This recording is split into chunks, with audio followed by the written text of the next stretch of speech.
Bonjour, je suis Pablo Ral et bienvenue sur la chaîne YouTube de Global Skimo. Comme vous le savez, dans cette chaîne, nous parlons de ski randonnée et aujourd'hui, nous allons discuter de la hauteur des bâtons. Quelle taille nous convient le mieux pour bien exécuter la technique, comme je vous l'ai déjà mentionné dans la vidéo que je vous laisse ici au-dessus sur la technique de la bâton. Donc, je vais vous parler de mon expérience, comment ma taille a changé au fil des ans et comment j'ai amélioré ma technique. Et bien, pour finir, je vous dis comment choisir la hauteur parfaitement, par quel nombre multiplier votre taille pour connaître la taille du bâton. Alors, restez jusqu'à la fin de la vidéo. On commence. Quand j'ai commencé le ski alpinisme de compétition, on m'a expliqué la hauteur à laquelle je devais tenir mon bâton et on m'a dit qu'en le prenant, il devrait tomber à peu près à la hauteur de mon aisselle pour que je puisse mettre le bâton ici comme si c'était une béquille et entrer juste là. Donc, je mesure 1,70 m et pour moi, cette hauteur était 1,30 m. Et bien voilà, j'ai pris des bâtons, les ai coupés à cette hauteur et j'utilise ce bâton toute la saison.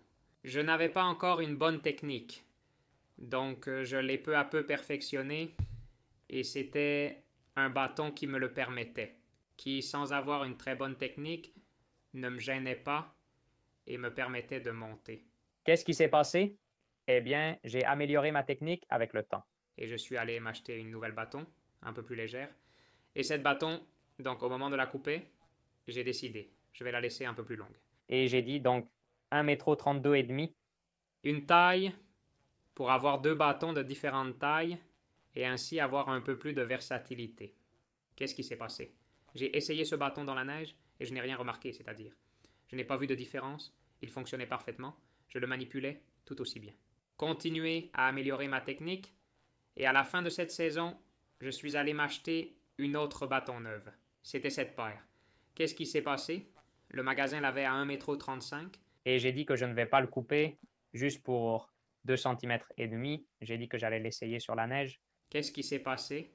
Eh bien, la même chose. Je suis allé dans la neige, ma technique de bâtonnage était déjà assez bonne et je bougeais bien le bâton.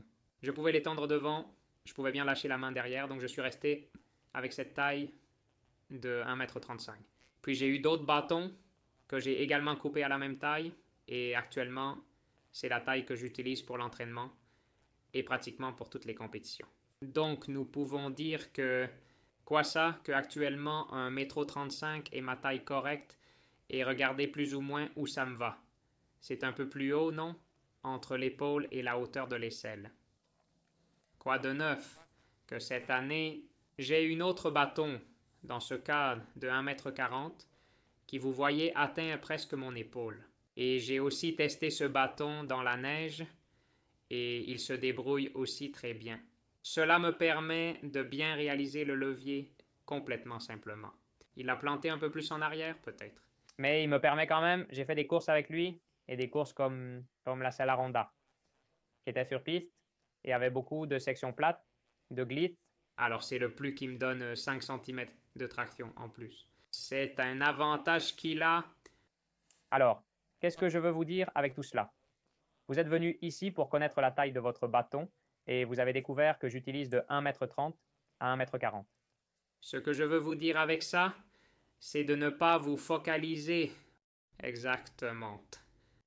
Vous commencez simplement avec un bâton un peu plus court, comme j'ai mentionné, qui vous arrive par ici, et au fur et à mesure que vous améliorez votre technique, vous pouvez passer à des bâtons un peu plus longs. Et en gros, c'est ça, trouver une mesure avec laquelle vous êtes à l'aise pour bien manier le bâton. Et ce qui est très important, comme je vous l'ai déjà dit, dans la vidéo sur les techniques de bâton, c'est que la bâton vous permet de tendre la main et de bien enfoncer devant, comme si en faisant toute la traction et en lâchant, cela vous permet de lâcher la main bien en arrière. Tant que le bâton nous permet de faire cela correctement, c'est une bonne hauteur pour vous. Maintenant, mathématicien, pour calculer votre taille. Si vous multipliez votre taille par 0,77, donnez à votre bâton la hauteur qui serait équivalente à un bâton pour quand vous n'avez pas autant de technique. Nous parlerions alors de cela, pas de cette bâton. Quand je multiplie ma taille par 0,77, cela donne un bâton d'1,30 m. Et quand vous aurez un meilleur niveau, une bonne technique et tout, et que vous voudrez passer à un bâton un peu plus long, alors une bonne référence est de multiplier votre taille par 0,8, que cela vous coûterait. Pour moi, par exemple, ça fait 1,36 m. C'est plus ou moins ça la référence. Eh bien, j'ai discuté de cela avec des bâtons rigides, comme vous pouvez le voir ici. Si certaines personnes utilisent également des bâtons télescopiques, alors pour ces personnes qui me regardent et qui utilisent ce type de bâton, à cette altitude, vous le montez pour monter logiquement, et dans les descentes, vous pouvez le couper. C'est un peu l'avantage que vous avez avec ce genre de bâton.